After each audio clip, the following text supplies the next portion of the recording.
ముస్లింల మీద ద్వేషం ఉంటే, వాళ్ళ మహిళలు ఇబ్బంది పడుతున్నారు, ఇబ్బంది పెడుతుంది ఆళ్ళోళ్ళే కదా! వదిలేయనాల. కానీ, ఈ దేశంలో ఉన్న ప్రతి పౌరుడికి న్యాయం జరగాలి. ప్రతి మతం వాళ్ళకి న్యాయం జరగాలి. అన్నటువంటి ఉద్దేశ్యమే కదా నరేంద్ర మోడీ త్రిపుల్ తలాక్ తెచ్చింది. దానివల్ల హిందువులకేమైనా బెనిఫిట్ ఉంటదా? ముస్లిం ఆడపిల్లలకి బెనిఫిట్ అవుతుంది. అలాగని ముస్లిం ఆడపిల్లలొచ్చేసి ఎగబడి ఓట్లేయరే. వాళ్ళందరూ పూర్తి విధేయంగా ఉంటారు ఆళ్ళ భర్తకి, వాళ్ళ తండ్రికి, వాళ్ళ ఇంట్లో మగవాళ్ళకి. వాళ్ళు చెప్పినట్టే ఓట్లు కూడా ఏస్తారు. ఓట్లు వెయ్యరు కదా అని పట్టించుకోకుండా వదిలేయలేదు మోడీ. ఆ మహిళల సమస్య పరిష్కారానికి మొగ్గు చూపారు. త్రిబుల్ తలాక్ ఒకేసారి 3 సార్లు చెప్పి పడేయడం. ఫోన్‌లో చెప్పి, వాట్సాప్‌లో పెట్టి అమ్మాయికి విడాకులు ఇచ్చేయడం.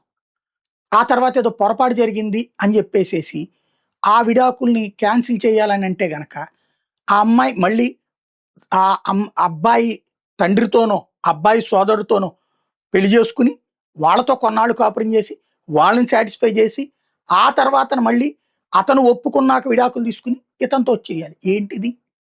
ఎలాంటి పద్ధతది? అది కరెక్ట్ కాదని గదా! అనేక మంది అట్లా సఫర్ అవుతున్నారని గదా! లేదా పెళ్ళయ్యాక అలాగ త్రిపుల్ తలాక్ చెప్పేసాక వాళ్ళకి ఆ తర్వాతన పోషణ లేని పరిస్థితి. వాళ్ళని వక్ఫ్ బోర్డులు పోషించాల్సిన పరిస్థితి. అన్యాయం అయిపోతున్నారు. హిందూ ఆడపిల్లకి విడాకులిస్తే రక్షణుంది. క్రైస్తవ ఆడపిల్లకి రక్షణుంది. ముస్లిం ఆడపిల్లకి రక్షణ లేదు. ఆళ్ళకి పుట్టిన పిల్లలకి రక్షణ లేదు. లంసమ్‌గా ఇంత అమౌంట్ పెట్టేయడం, ఆ తర్వాత వాళ్ళు రోడ్డు మీద పడుతున్నటువంటి పరిస్థితి. మహిళలకి అందరికీ రక్షణ ఉండాలన్న ఉద్దేశంతో త్రిపుల్ తలాక్ కంటే సాంతం రద్దు చేయలా. త్రిపుల్ తలాక్ విధానాన్ని అనుసరించాలి. ఈ నెలలో ఒక తలాక్ చెప్తే దానికి కారణం ఉండాలి. పెద్దల సమక్షంలో చెప్పాలి. ఇటిద్దరు, అటిద్దరు ఉండాలి. అయితే ఆడవాళ్ళకి అనుమతి లేదు. మగవాళ్ళకి అనుమతి. ఆడవాళ్ళకి అనుమతి ఉంటది గానీ, వాళ్ళకి మగవాళ్ళతో సమానమైన హక్కు ఉండదు అక్కడ. ఆ తలాక్‌కి సంబంధించినటువంటి మత పెద్ద దగ్గర. అది వాళ్ళ విధానం వాళ్ళకుంది. అయన్నీ మార్చలేదది. అలాగే ఇప్పుడు చెప్తే మళ్ళీ వచ్చే నెలలో కరెక్ట్‌గా అదే టైంకి చెప్పాలి. ఈలోపు అమ్మాయి ఆ టైంలో పీరియడ్స్‌లో ఉన్నా, గర్భిణి అయినా చెప్పకూడదు. మళ్ళీ మూడో నెలలో కూడా ఈలోపు ఆ పెద్దలు కన్విన్స్ చేయాలి. అరే! పిల్లల్ని అన్యాయం అయిపోతారు, ఆడపిల్ల అన్యాయం అయిపోతుంది. మీరందరూ కలిసి సంసారం చేసుకోండి అని ఇద్దరికీ చెప్పాలి. అప్పటికి కూడా ఒప్పుకోకపోతే మూడోసారి తలాక్ చెప్తే అప్పుడు మత పెద్ద విడాకులు ఇవ్వాలి.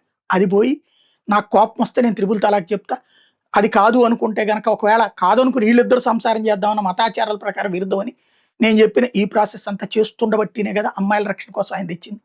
దాన్ని మోడీ మీద ద్వేషంతో సొంత మతంలో జరుగుతున్నటువంటి లోపాల గురించి తెలిసినా సరే అడ్డదిడ్డంగా ప్రజల్ని మోసం చేస్తూ వచ్చినటువంటి మునావర్ రాణా కుమార్తె ఇప్పుడు త్రిపుల్ తలాక్ బాధితురాలైంది. అట్లా ఏకదం 3 సార్లు చెప్పేశాడు ఆళ్ళాయన.